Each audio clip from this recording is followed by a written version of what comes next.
Welcome back to Tokyo Tuesdays, the segment in which I head to the Tokyo Disney theme parks to sample and review every last eatery. For our 28th episode, we're finally headed back to another table service location, hitting up Tokyo Disneyland's Restaurant Hokusai. Located in the World Bazaar, finding Restaurant Hokusai is extremely simple. Simply head straight in, keep going straight, past the first intersection, and there, on your right, you'll find Restaurant Hokusai. Easy as can be. Restaurant Hokusai is a table service Japanese restaurant with priority seating. This means you will more likely than not need to get a reservation to get in. When your reservation time comes up, you'll be allowed upstairs where the restaurant is actually located.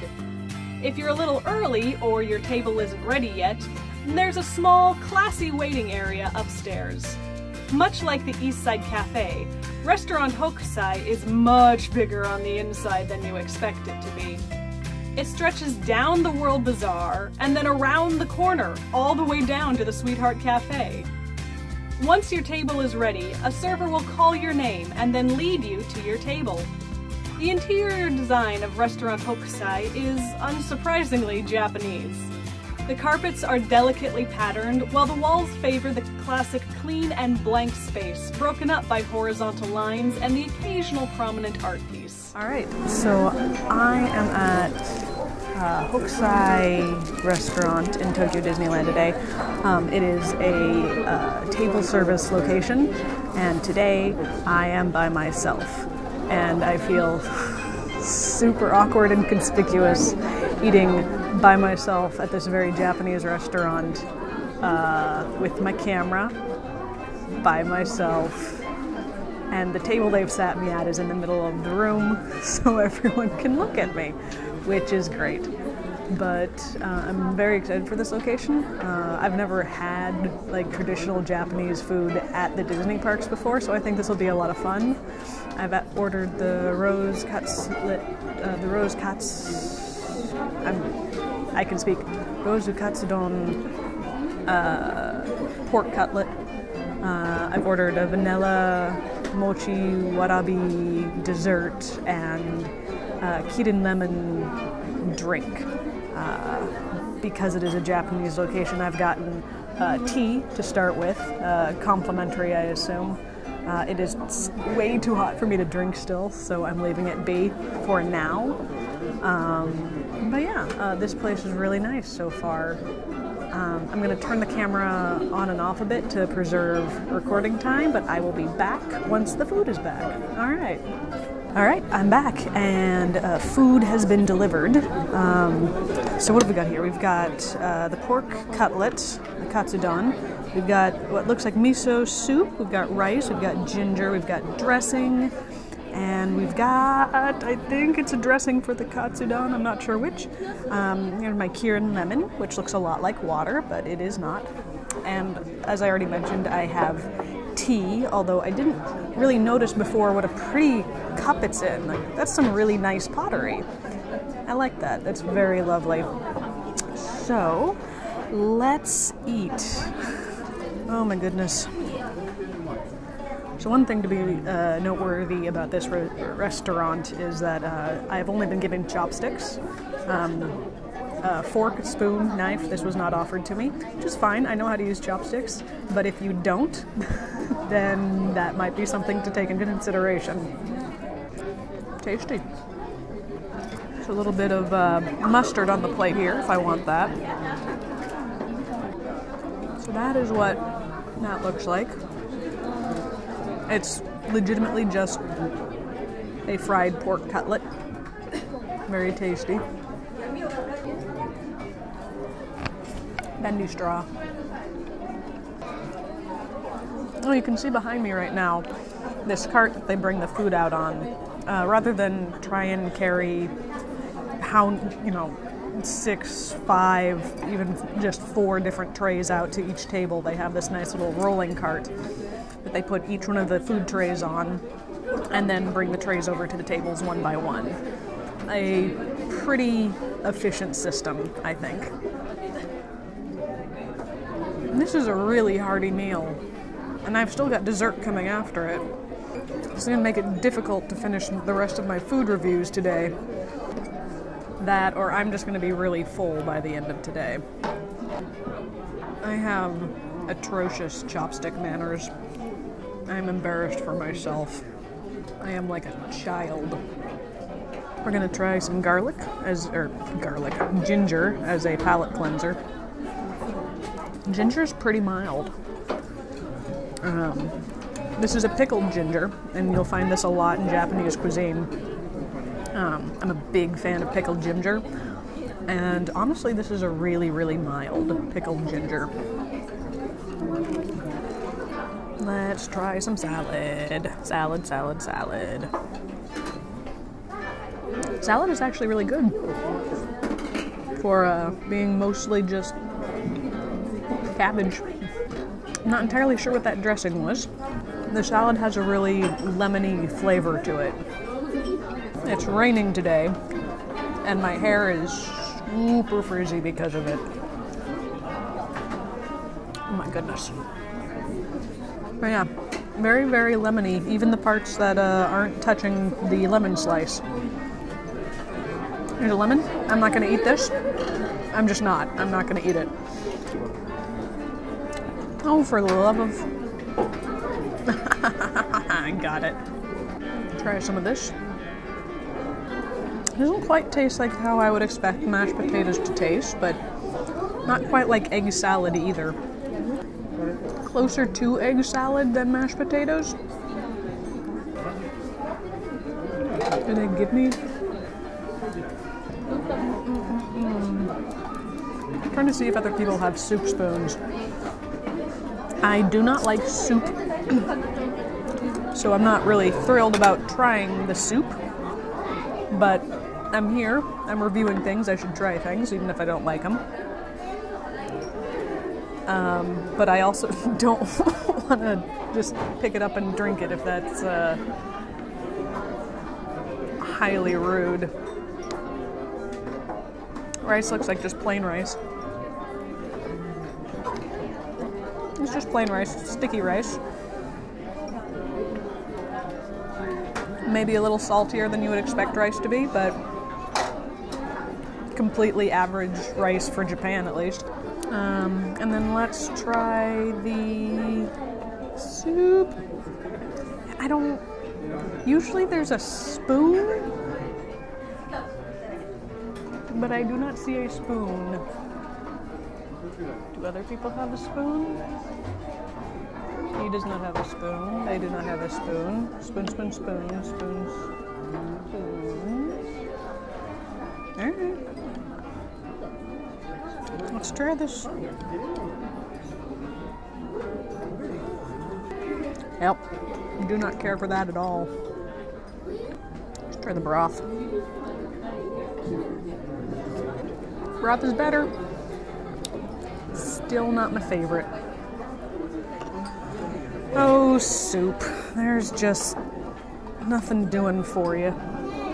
Well, I'm going to continue eating my salad. I'm going to continue eating my rice. I'm not anticipating a lot of surprises with that. And I will turn the camera back on once dessert shows up. All right, so once again, I will see you in just a moment. All right, so we have vanilla ice cream and mochi warabi, I believe. Normally, when I have this type of mochi, it's on a stick. I think it's the same type of mochi. I'm not entirely sure. We'll find out. That's a nice little cherry. We'll find out if this is like a maraschino cherry or if it's an actual cherry.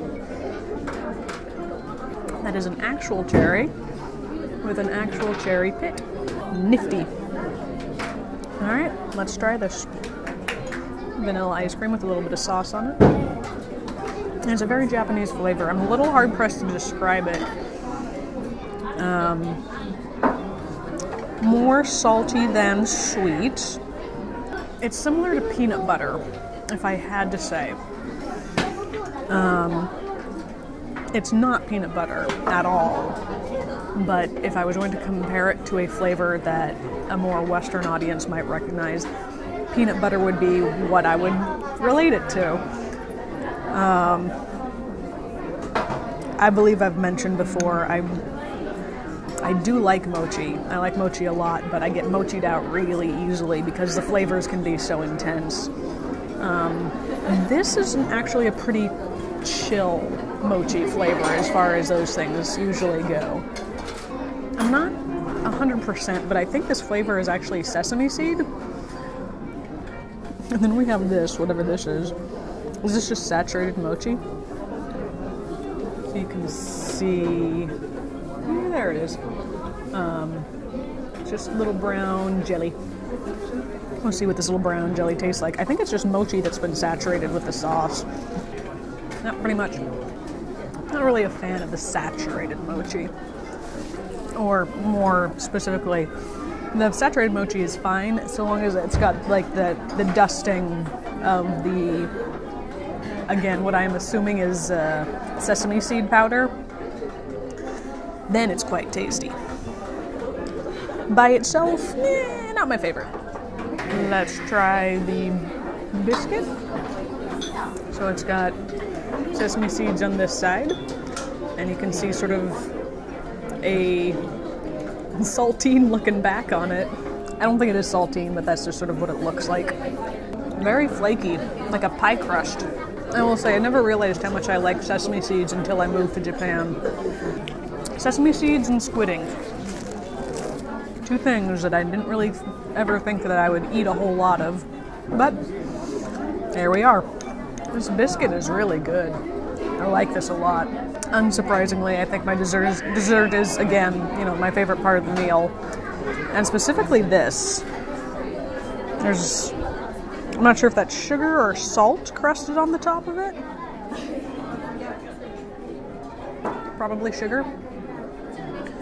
Sugar, sesame seeds, and pastry crust. Delicious.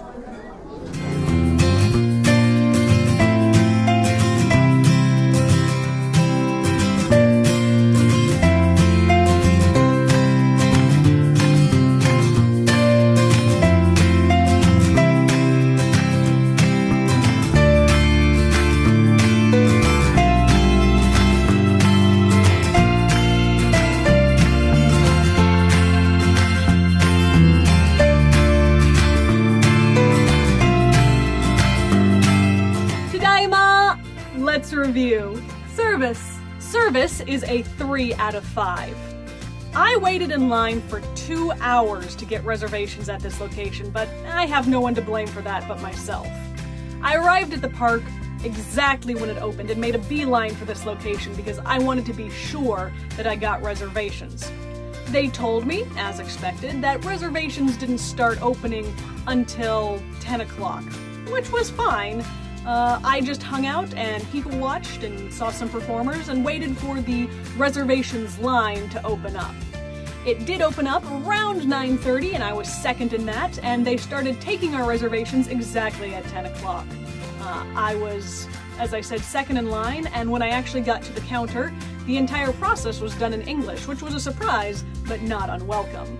Then, showing up at my reservation time, they ushered me upstairs and had me sit in the waiting area while they prepared my table. Pretty much from the moment that I got upstairs, everything was Japanese language only. Oftentimes when I'm at the park, I will start an order in Japanese only to be responded to in English. That was not the case here. Everyone was speaking Japanese only. Now, I'm sure that if you needed it, you could probably find an English menu or an English translator, and they definitely seemed willing to work with me on my order, but the fact that it was all Japanese language, while not a deterrent in any way, is perhaps worth noting for some people who might be a little intimidated by the language. Meanwhile, the actual service itself was lovely. They checked in on me 2 or 3 times when not taking or delivering my order, just to see how I was and to refill my tea. They didn't really go above and beyond in any way, but nor did they detract from my experience. Call it a perfectly lovely, perfectly average to 3 out of 5, excuse me. Atmosphere. Atmosphere is a 5 out of 5. This should not come as a surprise to anyone. It is a Japanese restaurant in Japan. They pretty much know what they're doing. Most of the seating is Western style, and the server uniforms are also fairly westernized, which I could nitpick a bit if I wanted, but I don't really feel the need to do that. 5 out of 5. Price point. Price is a 2 out of 5. Now, this could change depending on what you order. I ordered the Rose Katsuzen, and I've had better Katsuzen than that. Like, significantly so. It wasn't bad, it was filling, but I've had better. And I can't help but feel like if you're looking for a traditional Japanese dining experience, then you can find one that's comparably good for less outside the park. Still, inside the park, you're almost guaranteed to have access to an English translation of the menu or an English server if that's something that you need. And if that's something that's worth the price hike to you, then by all means. It wasn't terrible, it was just more expensive than I would have expected. My meal, not even counting the dessert, was $18.30, whereas I would expect something like that to be closer to $1,300 or maybe $1,400. So, 2 out of 5. The food itself. The food is a 3 out of 5. As I said, I have had better katsuzen at other locations, and that was somewhat disappointing to me. I was expecting to be really impressed by the food at this location, but nope. The katsuzen was fine, the salad was fine, the rice was fine, the soup was soup, the dessert was quite tasty. Overall, everything was just pretty much average. So, 3 out of 5. Overall rating. Overall, this gives Restaurant Hokusai an average rating of 3.25 out of 5, which I'm going to leave there? 3.25 out of 5? Yeah, sure, yeah. 3.25 out of 5. The lineup. Switching things up a little bit, with a 3.25, this ties Restaurant Hokusai with the Teddy Roosevelt Lounge on the table service lineup. I'm going to slot it in just below the Teddy Roosevelt Lounge. Both of these locations featured slightly less than enthusiastic main courses. Both of these locations featured very enthusiastic atmosphere. In the end, for me personally, what it came down to was the seating. At Teddy Roosevelt Lounge, I was seated in a big plush armchair that I felt like I could have gotten lost in and stayed indefinitely.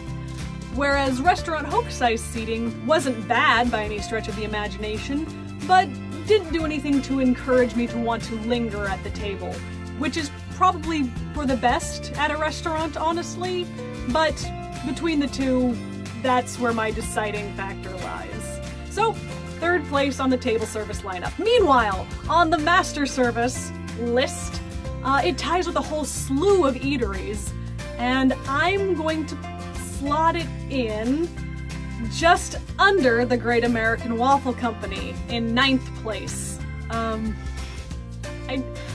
I really like those waffles, and it's so easy to get into that location and get your food. Sorry. So, that's it for this week. Come back next week if you want to find out where I'll be then. Hint! Sugar. Honey. If you have any suggestions or comments, please feel free to leave those. We'd love to hear from you. Give this video a big old thumbs up and subscribe to the channel if you like what we do. We'd surely appreciate it. If social media is more your flavor, you can find us there, links to that in the description box below, and I will see you next week for another Tokyo Tuesday.